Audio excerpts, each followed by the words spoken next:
In years past, whenever I heard the term building bridges, it generally was hollow rhetoric from politicians. But a couple years ago in August, I heard it from a true public servant. This public servant said, "We can do this." This public servant is the same man who rewrote a phrase we all got rather tired of when we heard a government the people can believe in. He turned that around. He said, what we need is people the government can believe in. This individual has captured the attention of Indiana and shown what fiscal responsibility truly is. Not only that, he's captured the attention of the nation when he's shown to the country what can be done when you do have some adult supervision.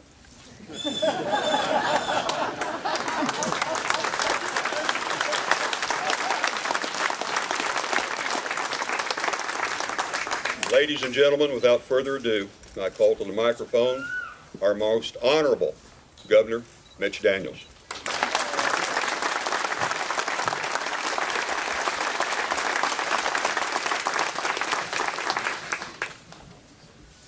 Well, Jack and everyone who's spoken, but all those who didn't speak but had a hand in this, heartfelt thanks. I bring you that thanks on behalf of many people, millions, who will join our celebration today and wish they could have been here. Now, in this assignment of mine, you get to see a lot of joy and a lot of happiness. You get to see a lot of heartache, too, unfortunately. And there was probably never a sadder day in my service than the day we lost this bridge. We lost a life here. We lost, as Jack reminded us, the landmarks of an historic community, all at one time. And standing over there on a pile of rubble and looking at what had once been this magnificent structure lying down there in the riverbed was one of the most down moments I can recall.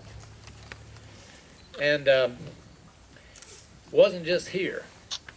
This got some attention. There was something about the Moscow loss that just reached people elsewhere. I was all over this state. Those tornadoes hit a lot of our communities, and everywhere I went, even in places that had been very devastated themselves, somebody asked me, wasn't that terrible about that bridge? They didn't even know how to pronounce Moscow.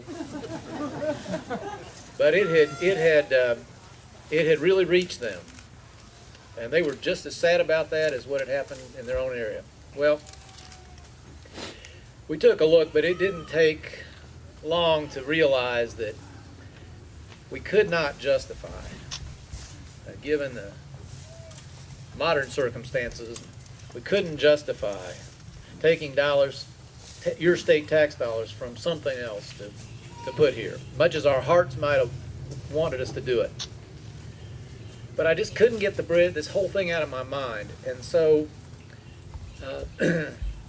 you know, we've got a proud tradition in this state of barn raising. When our community started, I don't doubt there were structures right near here that were first put together, not by the owners alone, but by the neighbors coming together to do it and to help them. And those are always the best projects of all, and that's what we're looking at there. And all the neighbors and individuals and in organizations who participated, I hope, have all been named, although there's far too many to get them all, I know. But it's not just what was accomplished here, but the way it was accomplished that I will always remember and be so proud of. Not personally proud of all those who made it happen, and of the spirit which still lives in this state that enables things like that to happen.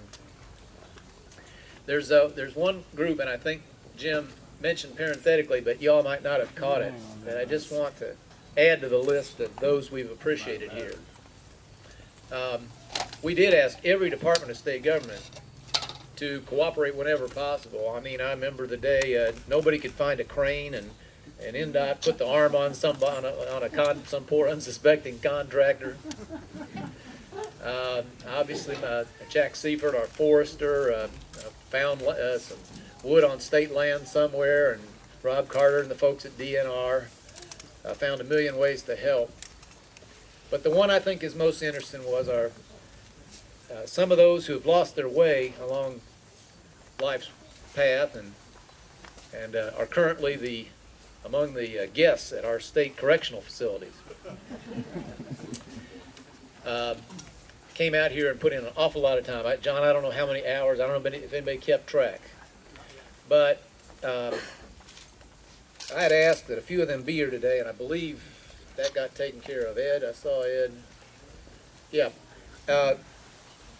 On behalf of many, many more of our inmates who had a very direct and important hand in here, Nicholas Harless, Alan Ashcraft, Joseph Allard, and William Miller are with us, and I hope that you will show them very heartfelt appreciation and the wish that the productivity that they demonstrated here will characterize the rest of their lives when they leave our care. So, gentlemen, thank you very much.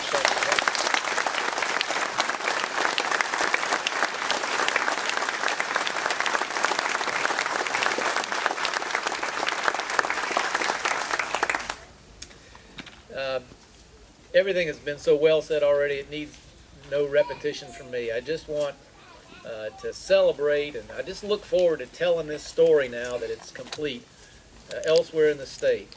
Everything that is best about us has come together in this project and in that structure, as far as I'm concerned. Our reverence for our history, our compassion and concern for each other, our willingness to pitch in when asked, to help a neighbor in need, and maybe most of all, our love for the traditional communities, the places where people know each other, know each other's secrets, know each other's problems, and always have time to